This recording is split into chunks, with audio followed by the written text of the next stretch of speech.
బయటికి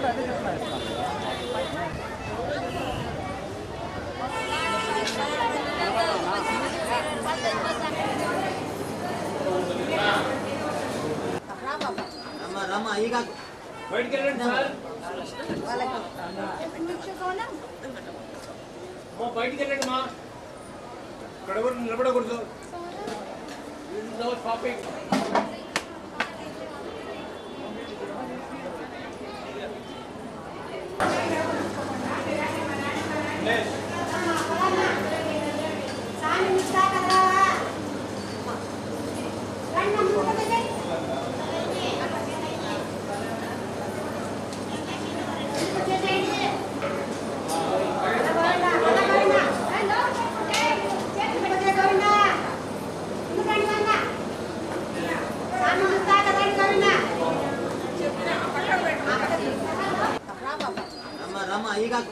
బయటికి వెళ్ళండి సార్.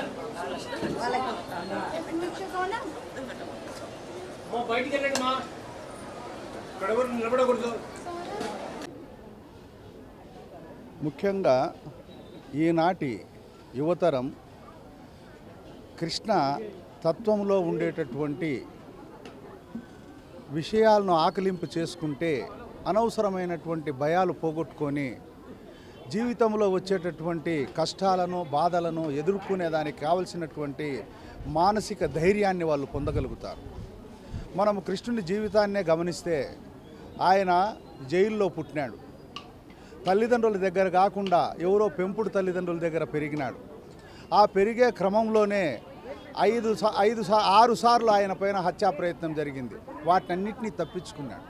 వీటినన్నింటినీ తప్పించుకొని పెరిగి పెద్దవాడైన తర్వాత ఆయన నివాసం ఉండేటటువంటి మధురా నగరం పైన దాడులు జరుగుతుంటే అక్కడి నుంచి పోయి ద్వారకా కట్టుకున్నాడు. ఆయన తన ప్రజలను రక్షించుకునే దానికి ద్వారకా నగరానికి తన రాజధానిని అంతా మార్చినాడు.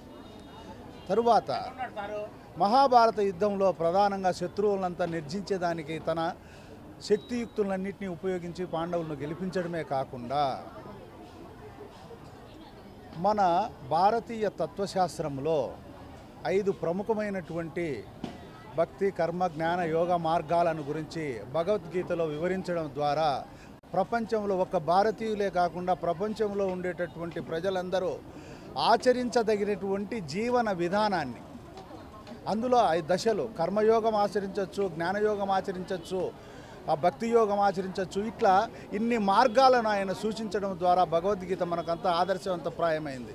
ఈ భగవద్గీతను మనం చిన్నప్పటి నుంచి మన పిల్లలకు దాంట్లో ఉండేటటువంటి సారాంశాన్ని బోధించుకుంటా పోతే వాళ్ళ జీవితాలు సుఖమయంగా శాంతియుతంగా వాళ్ళు బతికేదానికి అవకాశం ఉంది.